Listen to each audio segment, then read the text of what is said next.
Alrighty here, getting ready to do a 50-hour service on this TYM t474. I've had it for, I don't know, going on almost 3 months here. Gonna go over and show how you do it.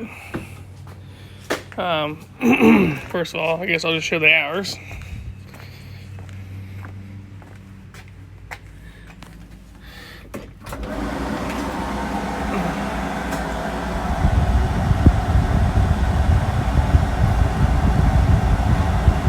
As you can see, it's got 51.2 hours on it. Already had a temperature. Next thing I would do before you even start is check to make sure your filters you get are correct. So I thought my hydraulic filter was wrong, but after holding it up against next to the other filter, it looks like it's correct. When you're doing this, first change the oil, the front differential, and then your hydraulic transmission fluid back there in that filter, and which on the T474 the filter's right there, and then right back here this big suction line right there where it goes into the side of the transmission. Let's see if I can get a better focus on it. Right there, that flange where the two bolts are at, you're supposed to loosen that clamp up, slide that off there, and then take the two bolts out, and the whole screen comes out of there to clean. Now getting it out past that bar for the backhoe, for the subframe, might be a challenge. We'll see how that goes. And then besides that, supposed to check your loader bolts, other nuts and bolts on here, greasing the greasers under there. That's difficult to get to when you get the backhoe on there. Or, you know, I also took the loader off, as you can see, to make this all easier. Obviously you need to check and most likely clean your screens in front of the radiators, because they're most likely stuffed full. And check the air filter, which is right there if somebody doesn't know. The loader literally doesn't take more than, heck, I think it only took me a whopping 5 minutes, if that, to take that off there. As I go here, I'll try to record more. Oil filter. I'd loosen the oil, fill up the vent a little bit as it comes undone, or as it drains out. Right here's your two oil plugs that split the dry shaft for the engine oil to drain out. You need to take both of them out. As you're under here, check these nuts and bolts, make sure everything's tight, obviously. Just kind of fine tooth inspect it. There's the grease zerks up in there in a couple different spots. I'd recommend getting to while you're here. I think I got one here, so that's extremely difficult to get to while you got attachments on here, especially the back of the backhoe makes it a real pain. You got one on the front axle right there. I think on both sides. I think there's one right here. Yeah, right there on that side. Both of them need greased. That's basically it. Let's go through here. Like I said, I'll try to record what I can and try to make this a decent video to help people out. The transmission drain plug. It's easier to see underneath the tractor. Is right there. Oops. That yellow plug on the bottom of the transmission is the drain plug for the hydrostatic oil. And so they plugged off this side over here with some kind of plug where the suction tube goes in the other side. And if I am wrong on that screen thing, I'll let you know here in a few, but from what I read in the manual, that's where it says to take off. On the other side where the line goes in to clean that screen. I mean, it literally says it right in the manual. Besides that, you gotta pull this drain plug out right here, the yellow on it, and then the two lower ones right here that drain the front axle out. And I would take that fill and dipstick out there to let the air in and out, so it drains faster and make things go a little quicker. Got my big helper with me today. She got the wrong brand tractor. But yep, I'll keep you posted here and try to go along here as I go. Alright, so far this hasn't been too bad. The oil fill plug and the two plugs down here on the oil pan, they were a bit tight. You're gonna have to pull them pretty hard. I got them off with a 3/8 ratchet, but you gotta yank on it pretty hard. They are a 17 millimeter, by the way. The oil footer wasn't terrible, as long as you got a correct wrench, like one of these. You can get the oil footer right off, and if you line the oil pan up just right, just pretty much catch it all. The only reason I got a little oil on the ground is because I took a sample to send in to Blackstone Labs, just because I'm that kind of guy. It's not something you need to do, but I like seeing what I get back on the test results, and they're pretty on the money with that stuff, and you can tell if you're gonna have a problem before you have a problem based on them tests, and they'll let you know as well. I do it on all my vehicles, and I've actually sold vehicles that I, was gonna thought by the test looked like it was gonna have an issue pretty soon. So and if you're keeping something, you can fix it before it turns into a big issue either way. So,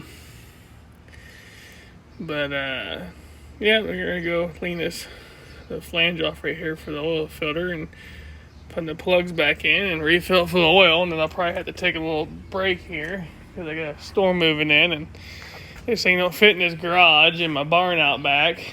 I don't have a good floor in it right now. I need to take the wooden floor out and put gravel in it for now, so I can work on stuff in there for this exact reason if I'm going to stop for the weather. But once this is done, that'll probably be something I tackle next week, and ripping that floor out with the tractor here and spreading gravel around there so I actually can use my barn for what it is. It's plenty big. Somebody just put a wooden floor in it.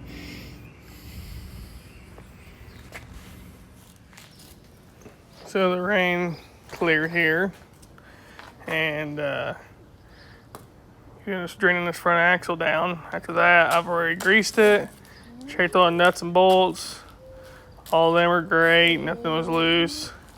I think there's only like, let's see, 1, 2, 3, 4, 5, 6 grease zerks on the actual tractor itself. And then I also took WD-40, went through all the joints to swivel back and forth and a 3-point to do that. And then I also checked the air filter and cleaned these screens out in the radiators. I slid them out, and screw the little nut right here and slide that out. I went ahead and blew everything off. What, honey? Watch. Yeah. Go ahead and go. When you drain the front axle and you drain the lower parts of it, either you're going to make a mess or you need to take the front tires off. That's the bottom line. If you don't care about making a mess and having some kitty litter down to clean the oil up, then no big deal. But if you're worried about making a mess on your nice shop floor, then I would take your front tires off to do to drain the front axle at these points right here, and just use a Teflon, put them back in there. Watch out how tight you go, because it'll go in further with Teflon a hell of a lot easier. But yeah, that's about the gist of it. I'll update you again here once I get to the hydrostatic side of it here, and after that it'll be done. Engine oil. Takes 5 quarts to be full perfectly. And then right here's the fluid Sean Smith sold me for it, which is the 1540 Delo. And this stuff for the front axle, I would have really typically went with regular gear oil, but that's what they say to use, and then that's what kind of hydrostatic fluid he sold me. I bought another bucket in case I needed it, because I was told these take like near 10 gallons.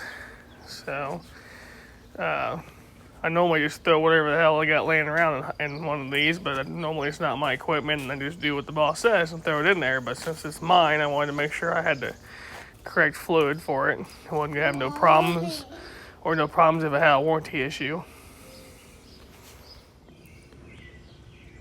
So right there's a drain plug out of the bottom of the hydrostatic transmission where the hydraulic fluid is, and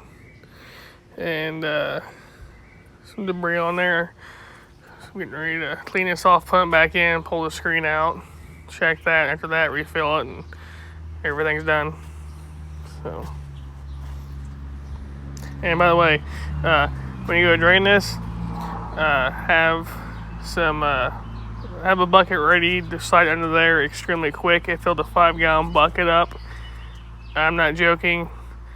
I think it was under 30 seconds, but it definitely was full before 50 seconds were up and overflowing.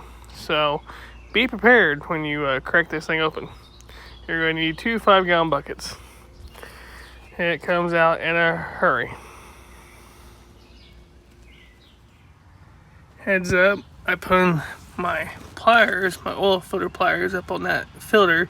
Went to twist it, instantly realized that thing was really on there enough to where I didn't think I should be able to get it off of that. Figured out my Cummins oil filter wrench, it goes on the bottom of the oil filter, is the perfect match for this hydraulic filter. And you stick it around the 1/2-inch drive ratchet, and I will tell you, you got to put in quite a bit of effort on that 1/2-inch drive ratchet here to bust that loose. That's how tight it is. If you don't have that, I would suggest getting it before you try it, because more than likely you're going to twist the end of the filter off and have the other part still stuck to the tractor. That's how tight it is from the factory. So on this 474 here, you can pull the screen out about that far with this bar in the way. I took that bar down off right there where it hooks onto right behind the filter to get out that far. You can even get out that far without that. And I really don't feel like I'm doing these U-bolts to pull out the last 1/2 inch or whatever the hell's in there. It's not very much. So I'm going to spray it out right here.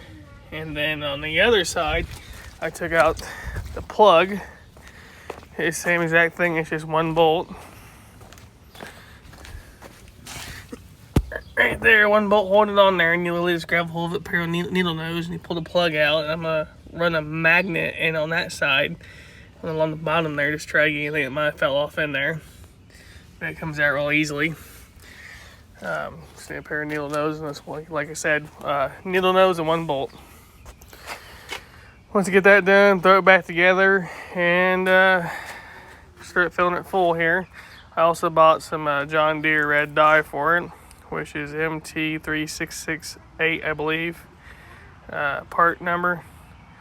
Again, MT3668. So you actually can read the fluid height and that sight last down there.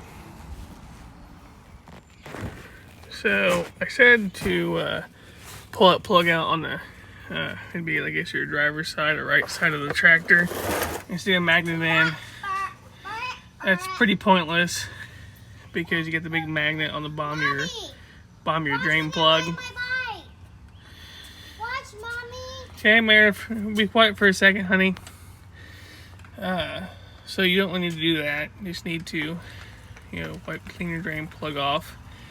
And then I took a little bit of brake cleaner, wetted it down, and then I took compressed air, and I didn't hold the nozzle right up to it. I held it back here like 6 inches and was able to spin it and get all the metal shavings out of it where it looks good.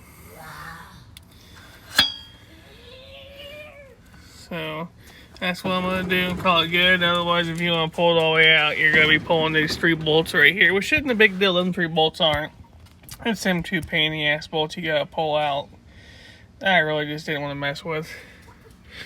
Besides that, that hydraulic filter right there is a heck of a lot nicer than the factory one. It has a full aluminum center and everything like a Cat filters do. So you're going to slide it back in, and after that, be ready to refill it. Alrighty, well, I got the hydraulic fluid back in it here. It takes about 8.5 gallons to fill it back up to where you can see it in the side glass. Never mind a mess. What happens when you get a 4.5-year-old running around, stuff gets knocked over. I got to top off the axle a little bit. It takes a little while for it to bleed down into the lower halves right there when it turns. So expect that to take a minute while you're doing other stuff for that to get filled up all the way. But as far as the hydraulic fluid, right there, you can see the level of it right there. I'm going to fire it up, let it fill the filter up. Once that's done, it goes through the whole system here. I'll probably have to add another 1/4 gallon, and that'll be it. I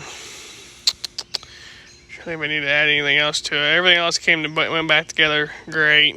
5 quarts of oil, I think probably 1.5 gallons to 2 gallons of front axle gear oil, and about 8.5 gallons of hydraulic fluid. Filters are on really tight in the factory, and so the drain plugs, but it's not terrible. As far as hydraulic fluid goes, you want to use that J20C for the hydrostatic and hydraulic side, for your transmission for hydrostatic tractor.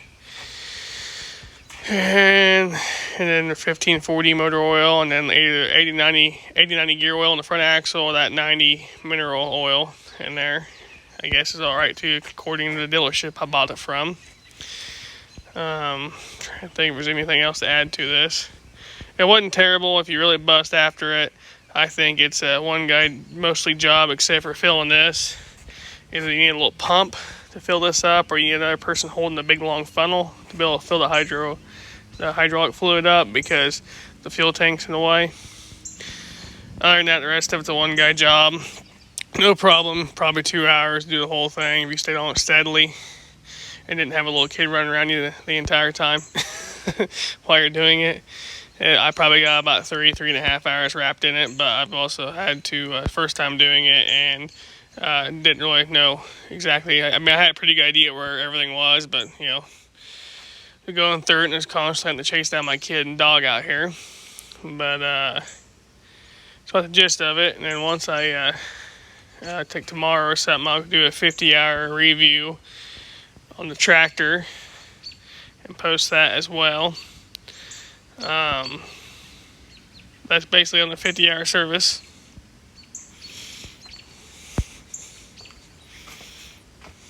Trying to think if there's anything else I need to add to this. Can't think of anything. Well, there you go.